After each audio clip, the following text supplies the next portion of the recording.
Good afternoon, everybody. So my name is Jacob Bodindo. I'm a trainer at SOMO. Today, we really have an interesting session with us that is a Chanuka chat that will be led by none other than Maureen Mora. So I'll give Maureen and Sally an opportunity to introduce themselves before we kick off. So Maureen. Thank you very much, Jacob. My name is Maureen Mora, and I work with SOMO Africa as the Partnerships Manager. Thank you. Thank you, Maureen. I'll give Sally the opportunity to introduce herself. Sally? Thank you, Jacob. Hi, everyone. I'm glad to be on this chat. Looking forward to learning a lot around partnerships. Yeah, let's have fun. Thank you, Sally. Now, we have a few questions to throw, and we're just going to start. And so our very first question is just to know who is Maureen Mora. We are really focused on knowing your roles at SOMO, the experience you have in the partnership space, and anything you really feel you'd really love to share with us. So back to you, Maureen. Thank you. Thank you very much, Jacob. As I mentioned earlier on, my name is Maureen, and I work with SOMO as the Partnerships Manager. I have been working with different organizations from underrepresented communities for 8 years now. So it has kind of been helping me build up to where I am at the moment. And the experience I've had so far in the partnerships space since 2020, one thing that has really stood out is building of networks and building relationships that have meaningful results and things that you get at the end. That is something that has really stood out the time I've been working under partnerships.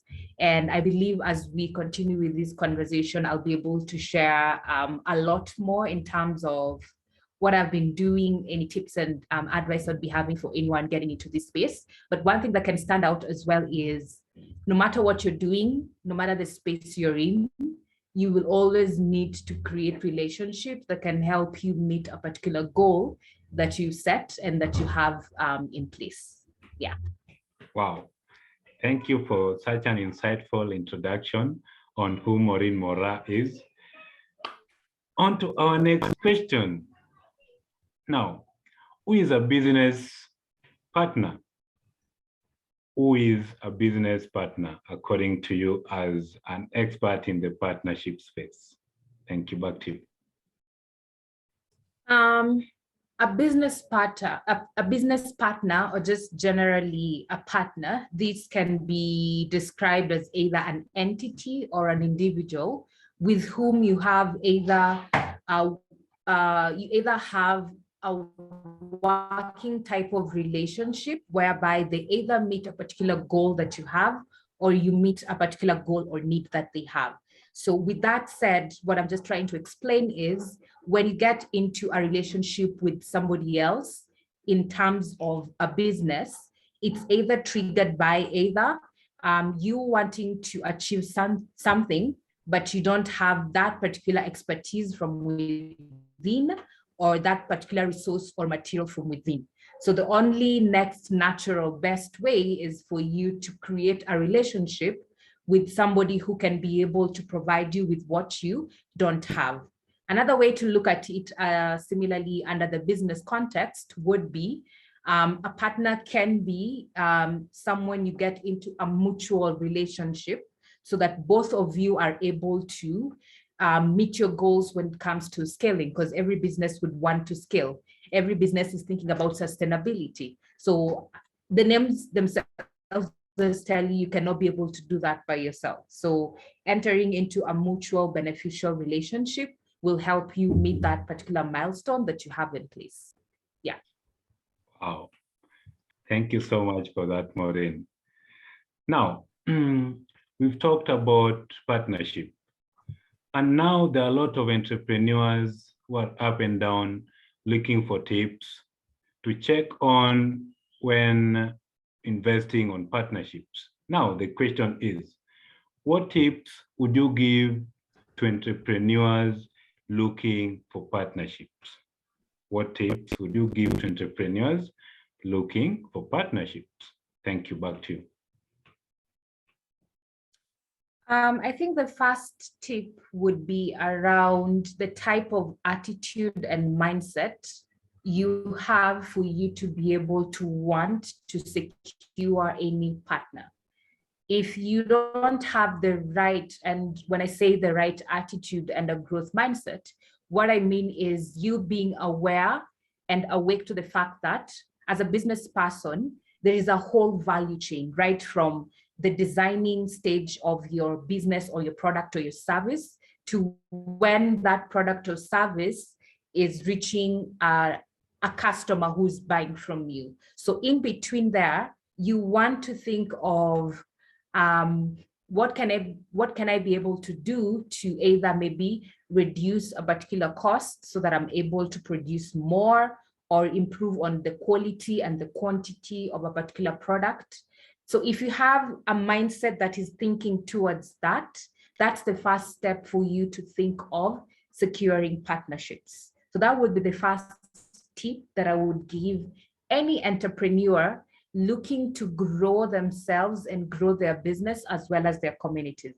Have the right attitude and the right mindset. With that, the next most important and valuable thing would be you as an entrepreneur. You are constantly thinking about the scalability of your business and the sustainability part of your business. As you're thinking about that, it means you'll be having a list of items of things so that means building that relationship so that you can meet that particular goal. And on that by itself, it means you're building a partnership. The other tip I can give an entrepreneur is you need to understand how your business is running. You need to know the ins and outs of your business. You need to be able to understand your ecosystem, your market, where your customers come from. Understanding that helps you know who to target, how to identify a partner that is valuable. Because at times people go out there and get partners, but they don't bring any value to the table. And when I say value, it's not only monetary value. It can be value in terms of skills that you don't have in your business. It can be value in terms of additional resources. So this can either be more computers if you're maybe running a computer lab. If let's say you're running a salon, you need distribution of maybe, I don't know, different hair products. So partnering with an organization or institution that can provide you with those items at a cheaper price and they're reliable, that is something that would be very valuable for you as an entrepreneur. The other tip I would give is you need to understand the demand, the current demand of your product outside there. That would actually help you know how, number one, your business is performing. Are you in the right marketplace? Are you providing your potential customers or already existing customers with the right products? If that's the case, number one, your customer is your partner. That's something entrepreneurs need to always remember and always know. Your customer is your number one partner. The other people who bring in one or two things, they are also partners, but they play a particular type of role. So for you to know what role somebody is playing, it touches on to the other point, knowing your business, understanding your whole value chain, knowing where you have gaps in your value chain or you're facing any challenges in your value chain. And those challenges are things you cannot be able to address. And what that means or what that translates to is finding another party to be able to solve that challenge for you. The other tip I could give is in terms of now, once you've understood you have the right attitude, the right mindset, you understand your value chain, you've identified gaps and challenges. Now you need to create and constantly have a pipeline of potential partners.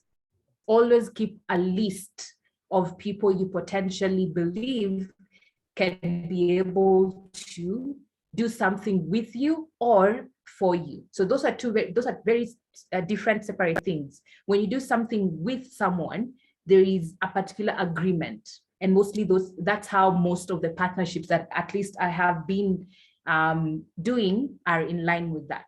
If it is for you, it means you're paying them to do something that you cannot do. That might be because you don't have the expertise, the resources, the capacity to do that as well.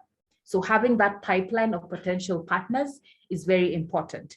But now the other point I want to bring onto that is when you're building out that pipeline, you don't want to add everybody and anybody that you have a contact to. This needs to be a list of people you know can bring that value, and we've covered the different kinds of value that they can bring on board.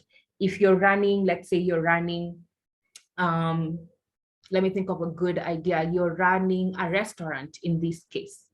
Suppliers can fall under a potential pipeline of partners.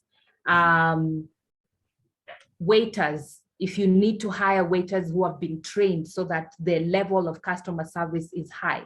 So you'll need to partner with an organization that trains waiters and waitresses. So that pipeline, that's the most valuable key thing that you need to have. And when you're building the pipeline, there is no correct or right list in terms of number of people that should be in that pipeline. That pipeline needs to keep on growing and growing, and you need to constantly updating it, knowing who you've already talked with, who you've not talked with, and is this the right time to engage them? Or do you need to engage them maybe 6 months in the future or 2 years in the future? Yeah, those are the tips I can give for now in terms of partnerships, but the tips, it's an endless list. If I start breaking it down, I think we'll spend like a whole other hour to figure out all those tips, but let's keep it up from there. Wow, thank you so much for that. Now, I don't want to dwell on the tips because, as you've said, a lot is in that. And so allow me to move to the next question.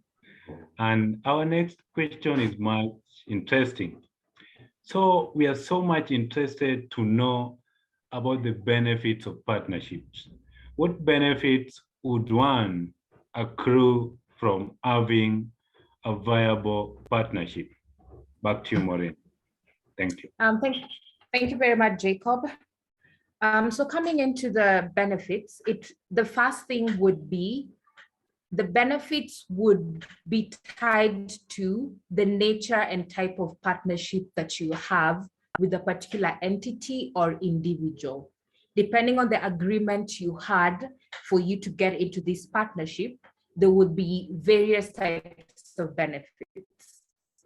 But what I can highlight would be, for a business person, definitely I would like to believe all entrepreneurs are looking to cut down on costs that can be incurred in a particular business. So it means if you partner with a particular supplier that can be able to sell different goods, for example, at a lower rate and still maintain the quality of that particular good and the quantity is still always there as you request, that would be the first benefit you get. That cutting down of that particular cost is very valuable for any entrepreneur. The other benefit would be sustainability opportunities.